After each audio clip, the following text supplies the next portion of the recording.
승리하며 살아갑시다. 한번 인사해 보겠습니다. 시작. 승리하며 살아갑시다.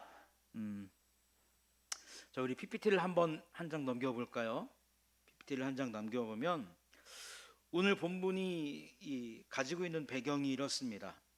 가나안 북부의 4개 나라, 시날, 엘레살, 엘람, 고임, 그리고 가나안 남부의 5개 나라입니다. 이게 북부의 5개 나라라고 되어 있는데 남부의 5개 나라, 소돔, 고모라, 아드마, 스보임, 소알.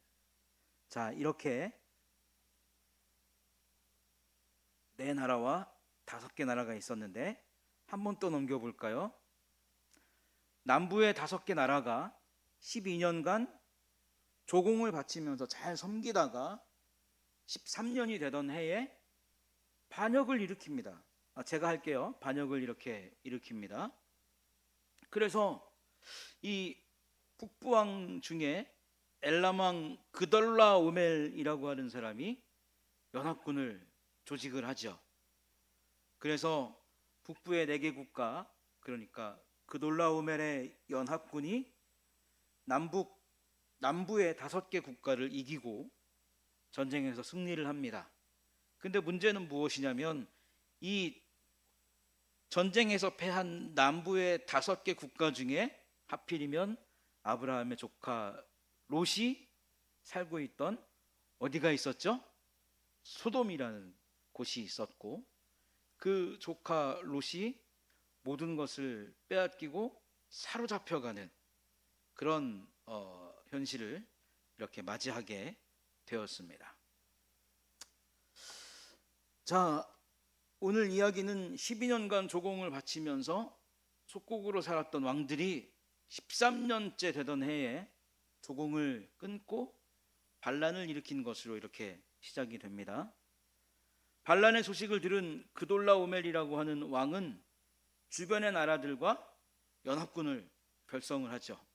그래서 속국을 점령하는 전쟁을 시작했고, 속국의 주변까지 빠르게 점령하면서 히팀 골짜기라는 곳에 모여서 반란군을 전멸시키고 대승을 거두었다는 이야기가 오늘의 이야기입니다. 그런데 말씀드렸던 것처럼 하필 이 전쟁에 아브라함의 조카 롯을 포함해서 자식들과 부녀와 재산까지 몽땅 끌려갔다는 소식을 아브라함이 듣게 되죠. 자, 이쯤 되면 아브라함도 갈등을 할 만합니다. 왜냐하면 헤어질 때 어떻게 헤어졌습니까? 아브라함이 먼저 롯에게 너에게 좋은 땅이 있으면 찾아서 가라, 이렇게 이야기를 했죠. 그리고 그 말이 떨어지자마자 어떻게 했습니까? 조카는 자기가 보기에 좋은 땅을 찾아서 미련 없이 아브라함을 떠났습니다. 그리고 성경에 나와 있지는 않지만 남처럼 살았겠죠. 왜냐하면 물이 풍부했고 목초지도 많았기 때문에 재산을 증식하기에 정말 좋은 환경이거든요. 그러니까 굳이 아브라함을 찾아가서 이러쿵저러쿵 상의할 일도 없었을 것이고, 또 그곳에 사는 삶 자체도 즐거웠을 것이기 때문에 아브라함과 연락을 주고받으면서 살 그럴 이유가 없었을 것입니다. 남처럼 살아왔다는 것이죠.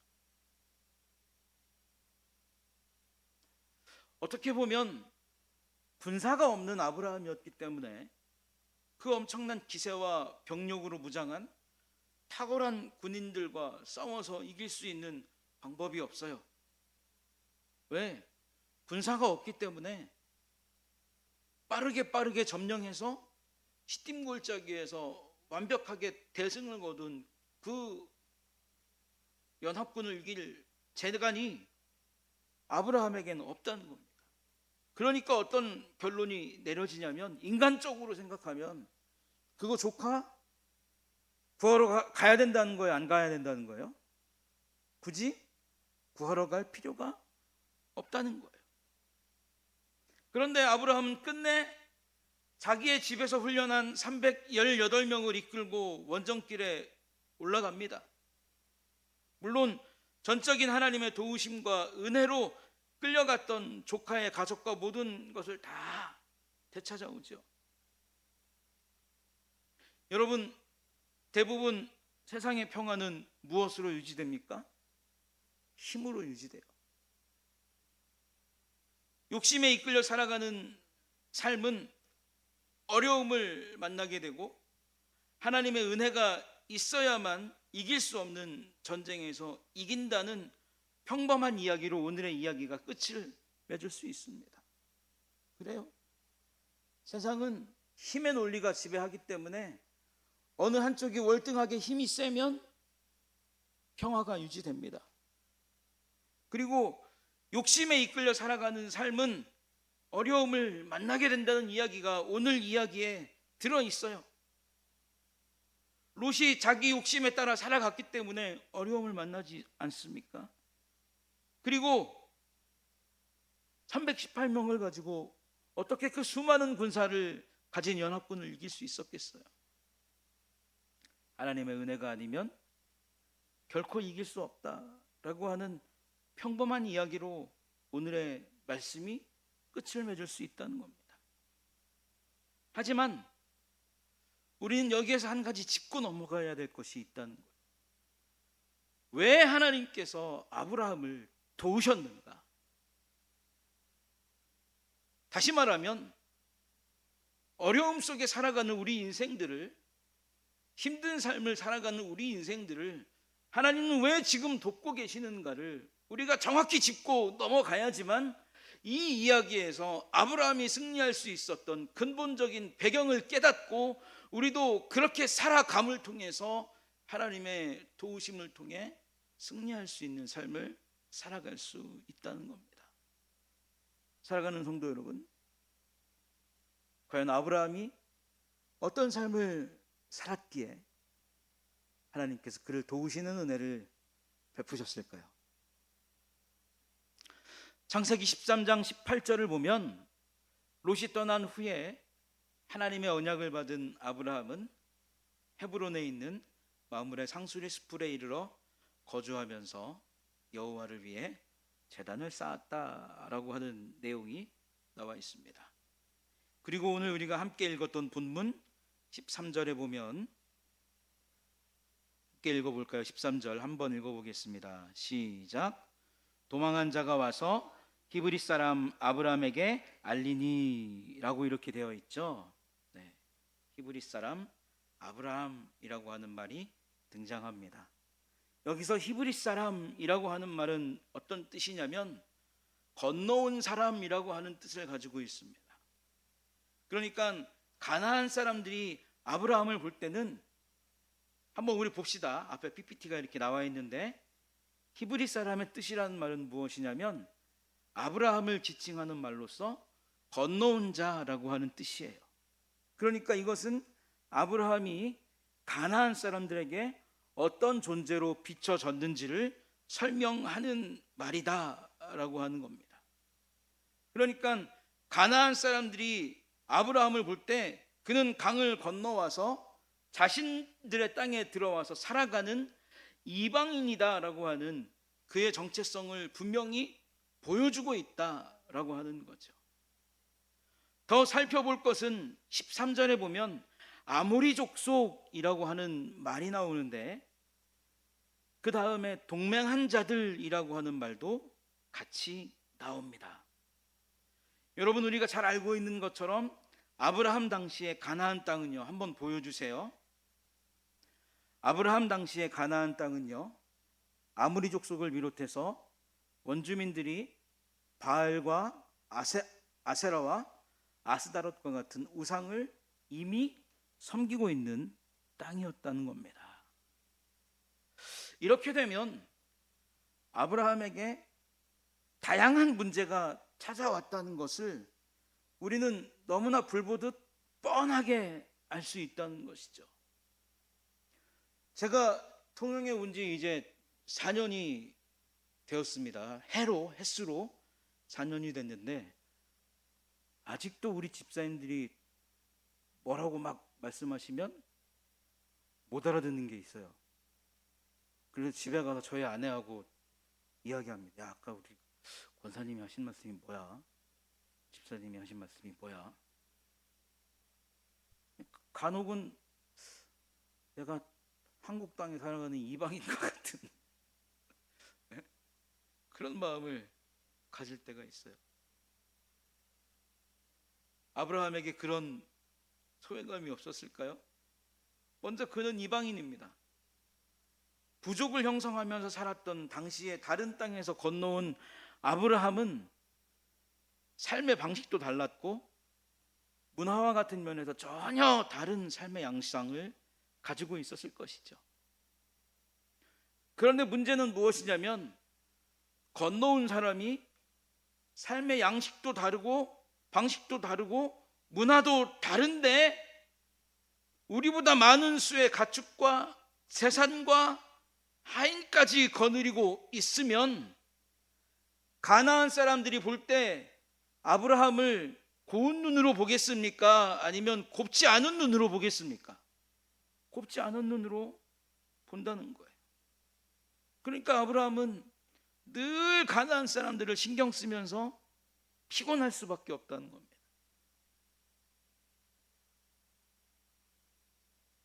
다음으로 아브라함은 여호와 하나님을 섬겼던 사람입니다. 앞에서 말씀드렸던 것처럼 가나안은 이미 우상으로 물든 땅이었고 특별히 아모리 족속은 그 선두에 섰던 사람들입니다. 그러니까 아모리 족속은 가나안 사람들 중에서 우상 섬기기를 선두에 서서 했던 사람들이다라고 하는 말씀이 있죠. 창세기 15장 16절을 보면 내 자손은 4대 만에 이 땅으로 돌아오리니 이는 아모리 족속의 죄악이 아직 가득 차지 아니함이라 라고 하나님께서 아브라함에게 말씀하셨습니다. 자, 우리가 아브라함을 둘러싼 몇 가지 정황을 살펴보면 참 복잡한 말들이 가득해요. 이방인인데 소유가 많고 종교도 달랐고 가나안 사람들에게 질투와 경계의 대상이 되었다는 것이죠. 그런데 하나님은 뭐라고 하셨냐면 그런 땅을 아브라함에게 주시겠다고 말씀하셨고 너가 차지할 것이다 라고 말씀하시고 아브라함을 축복하시겠다라고 약속하셨습니다. 이 몇 가지를 살펴보면 하나님께서 다 아브라함을 위해서 준비해 놓으셔서 완벽하게 정리가 된 가나안 땅에 아브라함이 들어가서 살아야 되는 것이 맞는 이야기인데 우리가 지금까지 살펴본 것을 보면 해결해야 될 문제가 한두 가지가 아니라는 거죠. 하나님이 처음에 아브라함을 불렀습니다. 야, 가자. 나를 따라오면 내가 너에게 아들도 허락하고 많은 땅도 허락하고 너를 축복하고 너를 저주하는 자를 내가 저주할게. 나와 같이 가자. 그래서 그 힘들고 힘든 여정을 다 마치고 가나안까지 왔는데 내 손에 주어진 게 있어요, 없어요? 아무것도 없어요. 다 정리가 돼가지고 가나안이라고 하는 정말 좋은 곳에서 마음 편하게 살 수 있을 것 같았는데 막상 와보니까 내가 있던 고향보다 근심해야 될 것은 더 많고 내가 있던 고향보다 걱정해야 될 것은 더 많고 눈치도 봐야 되고 쌓이는 스트레스가 이만저만한 게 아니다라는 겁니다. 그러면 인간적으로 생각할 때 이거 화가 치밀겠어요? 안 치밀겠어요? 네? 조옥순 집사님, 화가 치밀겠어요? 안 치밀겠어요? 네? 네, 화가 치밀겠죠. 골치가 아플 거예요. 아니, 잘 사는 나를 데려다가 왜 가나안 땅에 처박아 놓고 해결해야 될 문제가 이렇게 많은 땅에 나를 처박아 놓고 여기가 무슨 축복의 땅이라고 말이지. 왜 나를 여기에 부르셨는지 아브라함 입장에서는 난처한 상황이 한두 가지가 아니라는 거죠. 자, 그런데 우리가 알 수 없는 아이러니가 하나 등장하는 게 무엇이냐면 이방 사람이고 가진 것도 많고 하나님을 섬겼던 아브라함이 우상을 섬기는 가나안 땅에 아모리 족속과 동맹을 맺었다라고 이렇게 이야기합니다. 모든 것이 다 다른 아브라함과 동맹을 맺었다라고 이렇게 성경이 말하고 있다는 거예요. 저는 오늘 이 이야기를 하기 위해서 지금까지 여러분들에게 많은 배경을 깔아 놓았다는 겁니다. 지금부터가 하나님께 축복을 받을 수 있는 아브라함의 조건, 하나님이 아브라함을 도와주셨던 결정적인 이유가 바로 여기에 있다는 것이죠. 이렇게 힘든 현실 속에서 아브라함과 아모리 족속의 사람들이 동맹을 맺으려면 두 가지 이상의 가능성이 존재해야 됩니다. 첫째, 먼저 아브라함이 자기의 모든 것을 아모리 족속에게 다 맞추기 위해서 하나님을 버려야 가능하다는 거죠. 누구를 버려야 가능하다는 겁니까? 하나님을 버려야 가능하다는 겁니다. 두 번째, 우리 한번 읽어볼까요? 시작. 다시 한번 읽어봅시다. 시작. 네, 두 가지예요. 첫 번째는 아브라함이 과감하게 지금까지 나를 인도하신 하나님을 버리는 거예요. 왜? 있을 만큼 있거든요. 그런데 두 번째는 무엇이냐면 끝까지 하나님을 믿고 나간다는 겁니다. 아브라함이 자신의 모든 것을 아모리 족속에게 맞춰간다는 거죠. 동맹을 맺는 즉시 여호와를 위해서 쌓았던 제단도 허물고 제사도 폐지하고 그간 그의 가족들에게 지속했던 여호와 하나님에 대한 신앙 교육도 다 때려치우고 중단해야 된다는 거죠. 동시에 이들에게 자신이 가지고 있었던 것을 적당한 선에서 침묵하기 위해 뇌물로 주든지 같이 잡아서 먹고 마시면서 그늘의 문화를 수용했어야 됐다는 것입니다. 내가 비록 강도 건너왔고 뭐 좀 당신들 보기에 있는 것도 좀 있는 것 같고 뭐 하인도 좀 있고 돈도 좀 있고 내가 여호와 하나님이라는 분 때문에 여기까지 왔는데 가만 생각해 보니까 내가 당신들하고 살려면 당신들하고 친해지는 게 맞는 것 같아요. 그래서 제단 쌓았던 것도 이렇게 그냥 허물고 내가 당신들하고 당신들의 신을 섬기면서 살 테니까 우리 한번 잘 살아봅시다. 나 아브라함이라는 사람인데 나이도 많고 이제 내가 살아봐야 얼마나 살겠습니까? 나하고 좀 잘 해봅시다. 나 굳이 뭐 내가 이거 해야 됩니다 저거 해야 됩니다 그렇게 주장하지 않을게요. 나 좀 품어주십시오. 내가 여러분들하고 잘 어울려서 바알도 섬기고 아세라도 섬기고 아스드라도 섬기고 그렇게 살 테니까 우리 한번 잘 살아봅시다. 이런 일종의 협상이 있어야 가능하다는 겁니다. 우리 인생을 살다 보면 참 이런 일들이 얼마나 많이 그죠? 우리를 찾아오는지 몰라요. 이런 일들이 얼마나 우리를 많이 괴롭히는지 몰라요. 제가 대학을 졸업하고 큰 직장은 아니지만 직장 생활을 해서 신학대학원 갈 학비를 벌어서 이제 신학대학원을 가려고 직장에 잠깐 들어갔었습니다. 잠깐 들어갔는데 위에 있던 상사가 뭐라 그랬냐면 그냥 대졸 한 달 월급이 240만 원이라면 일요일 날 2주를 나와서 네가 근무를 하면 280만 원을 주겠다는 거예요. 그래서 저는 일요일 날은 절대 안 됩니다.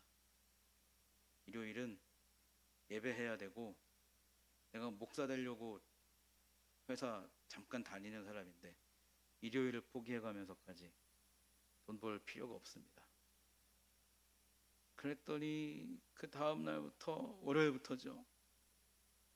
와, 일을 주는데 난 그렇게 많은 일을 줄지 생각을 못했어. 그걸 다 참고 넘어가는데 또 회식을 하러 간단 말이죠. 그러면 옆에다 앉혀놓고 무슨 내가 기생도 아니고 계속 술 따르라고 말이지. 막내야 술 한잔 줘라. 막내야 술 한잔 줘라. 계속 술 따라. 저보고 한 잔 마시라고, 한 잔 마시라고. 난 안 마신다고. 안 마신다고. 여러분, 이거는요 아무것도 아니에요. 아무것도. 이것보다 훨씬 더 큰 유혹이 있고요. 이것보다 훨씬 더 큰 협상이 세상을 살아가다 보면 우리 그리스도인들에게 정말 총알과 같이 빗발치는 그런 세상을 우리가 살고 있다. 여러분들이 저보다 더 잘 아시잖아요. 그래서 우리는 간혹 어떻게 합니까? 그런 협상에, 빗발치는 협상 속에 타협하게 된다. 그래요, 내가 일요일 날도 가끔 나오고 뭐 친목을 위해서는 소주도 한 잔 먹고, 일요일 날 골프도 한번 치러 가고. 아주 오래전에 국민일보에 한 기사가 났는데 기혼 여성들에게 물어봤습니다. 당신의 남편이 돈을 벌기 위해서 룸사롱에 간다면 이해하시겠습니까? 그랬더니 몇 퍼센트가 이해한다고 했는지 아세요, 여러분? 70%가 넘는 사람들이 돈 벌기 위해서 가는 것은 이해한다.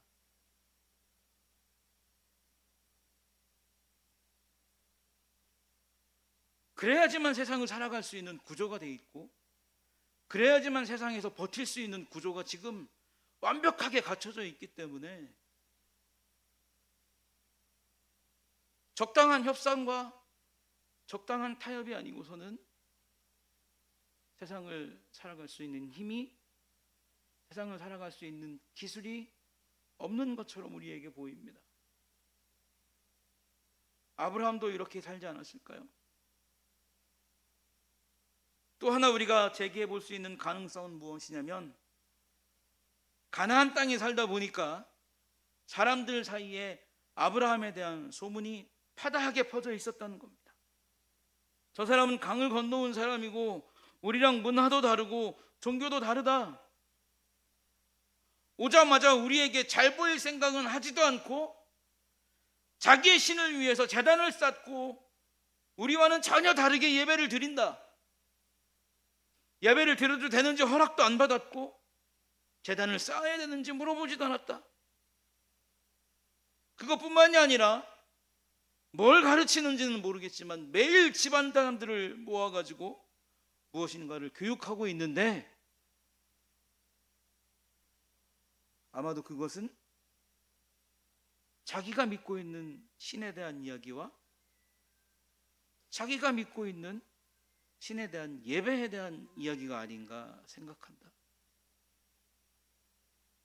아브라함 입장에선 참 두려운 현실이고, 가나안 사람 입장에선 참 괘씸하고 질투를 유발할 수 있는 현실이 두 번째 현실이라는 겁니다. 사랑하는 성도 여러분, 여러분들이라면 어떠한 아브라함의 모습을 선택하면서 살아가시겠습니까? 혹은 어떠한 아브라함의 모습이 내 모습이 될 수 있을 것이다 라고 예상을 하십니까? 그런데 하나님께서 자기의 집에서 훈련시킨 318명의 사람을 데리고 가서 전쟁을 이기게 하신 그 배경에는 아브라함이 가나안 사람들의 바람처럼, 또 우리가 예상했던 것처럼 적당히 타협하거나 굽신거리지 않았기 때문에 그런 은혜를 주셨다라고 하는 것을 우리는 여기서 찾아낼 수 있다는 것.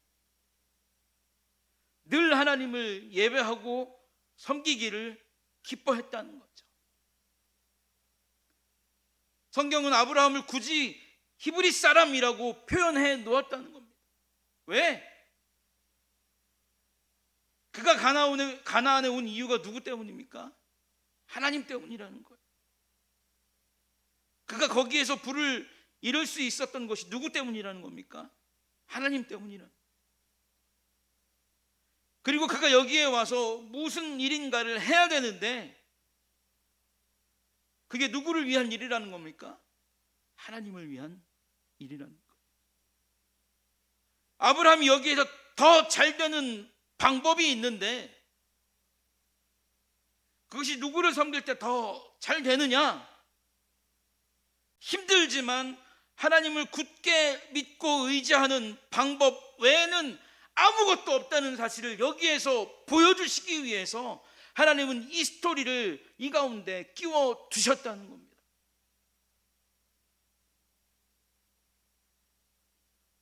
하나님이 아브라함과 아모리 족속이 동맹할 수 있는 은혜를 주셨지만 특별히 아브라함이 아모리 족속과 절대 혼합되지 않는 은혜도 함께 주셨다는 것이죠.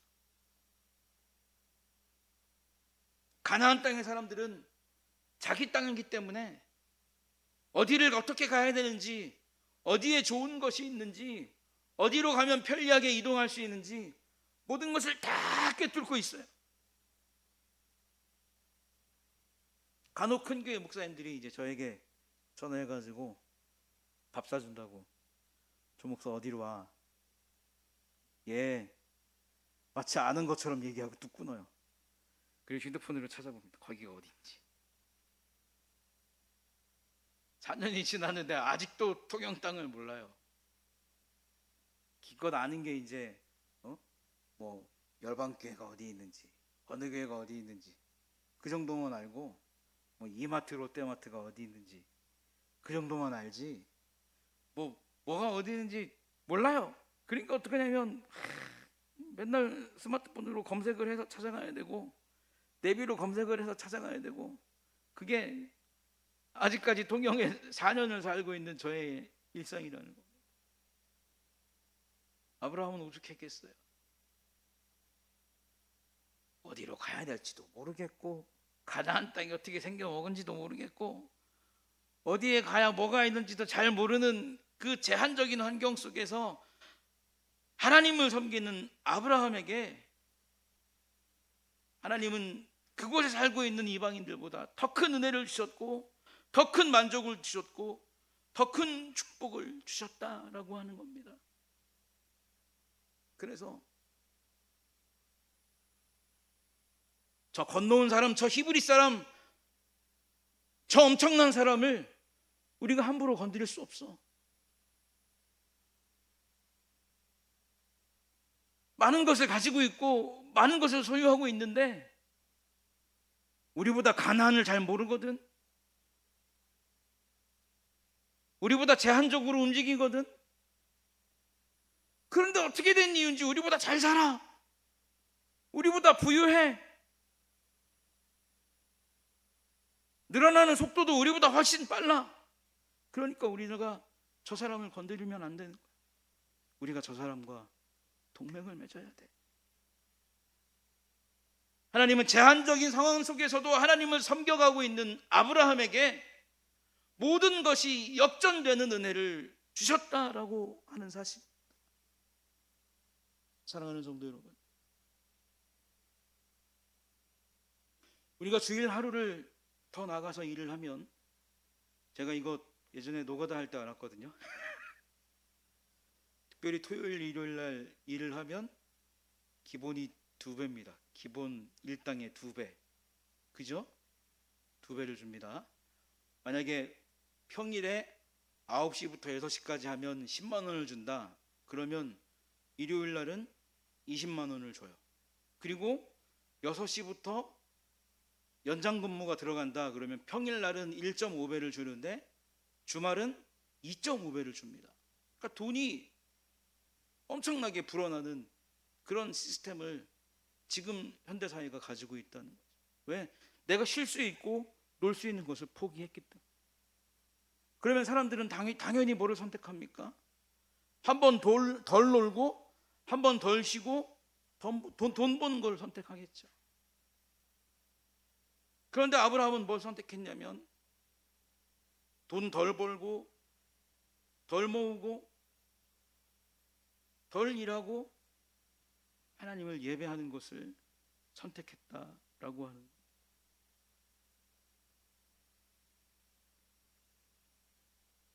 눈으로 보면 세상의 것을 선택하고 세상의 방법을 따르는 게 더 현명한 것처럼 보이지만 오늘 아브라함을 통해서 보면 제한적인 환경 속에서 하나님을 따라 살아갈 때 그가 더 거부가 되고 그의 집에서 길린 자를 데리고 가서 몇 명인지도 수를 헤아릴 수 없을 만큼 많은 전문적인 군사력과 엄청난 병력의 숫자를 이기고 조카와 그의 모든 소유를 다 찾아왔다라고 하는 그런 기록을 하나님은 오늘 이곳에 남겨주셨다는 것이죠. 사랑하는 성도 여러분, 저와 여러분들은 어떤 그리스도인으로 살아가고 있습니까? 아브라함은 하나님께서 부르셨을 때 그 인생의 주인을 바꾸는 결단을 내렸다는 것. 그리고 그 결단의 응답으로 가나안 땅을 그와 그 자손에게 주시리라는 약속을 얻었다는 거예요. 그렇다면 이것이 아브라함 삶의 모든 것을 결정짓는 분명한 기준이 되어야 한다는 겁니다. 그 어떤 요소들이 외부에서 끼어 들어오려고 해도 완벽하게 찾아내낼 수 있는 완벽한 기준이 되어야 한다는 거예요. 우리의 삶은 어떻습니까? 가정에서 혹은 직장에서 사람들과 어울려 살아가는 그 틈바구니 속에서 적당하게 타협하고 믿음을 지키는 결정 사이에서 갈등하면서 살아가고 있지는 않습니까? 때로는 믿음을 지키는 것보다 더 좋은 결과를 만들어 줄 수 있을 것으로 생각하고 그것을 선택하면서 이번이 마지막이야 라고 하는 위안을 삼고 살아가고 있지는 않습니까? 그리고 가장 중요한 것은 무엇이냐면 하나님이 가나안을 누구에게 주시겠다고 말씀하셨어요? 아브라함에게 주시겠다고 말씀하셨어요. 그러니까 아브라함은 지금은 내 땅이 아니지만 이미 내 땅이 된 것과 같은 마음을 가지고 가나안 땅에서 살았다는 겁니다. 그러니까 눈치 볼 이유도 없는 거고 두려워할 이유도 없는 거고 타협하고 적당히 비벼가면서 살아갈 이유가 하나도 아브라함에게는 존재하지 않았다는 것이죠. 사랑하는 성도 여러분, 지금 우리가 살아가는 이 땅은 세상의 눈으로 보면 세상의 모든 법칙이 이 땅을 지배하는 것처럼 보입니다. 그러나 지금 우리가 살아가는 이 땅은 분명히 하나님의 창조와 운행과 섭리가 가득한 땅인 줄로 믿습니다. 다만 오늘도 아무리 족속과 같은 사람들 틈에서 우리가 살아갈 뿐이라는 것이죠. 그들이 주도권을 잡고 종교와 문화와 정치와 군사와 교육과 같은 것을 장악하고 있는 것처럼 보이지만 그러나 하나님은 그 틈바구니 속에서 앞으로 우리가 분명히 차지할 이 땅이라고 하는 확신을 주시고 아브라함처럼 아무런 걱정 없이 아무런 금심 없이 살아갈 수 있는 은혜를 우리에게 주셨다는 것을 우리가 분명히 알아야 한다는 것입니다. 잠언 10장 22절에 우리 한번 읽어보겠습니다. 시작.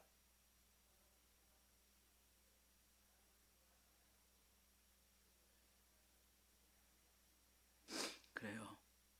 하나님께서 아브라함에게 복을 주셨기 때문에 하나님께서 아브라함을 부하게 하셨기 때문에 그는 어떻습니까? 근심하지 않았다는 거예요.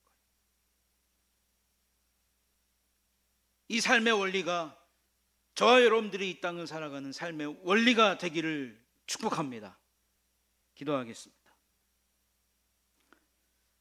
하나님 아버지,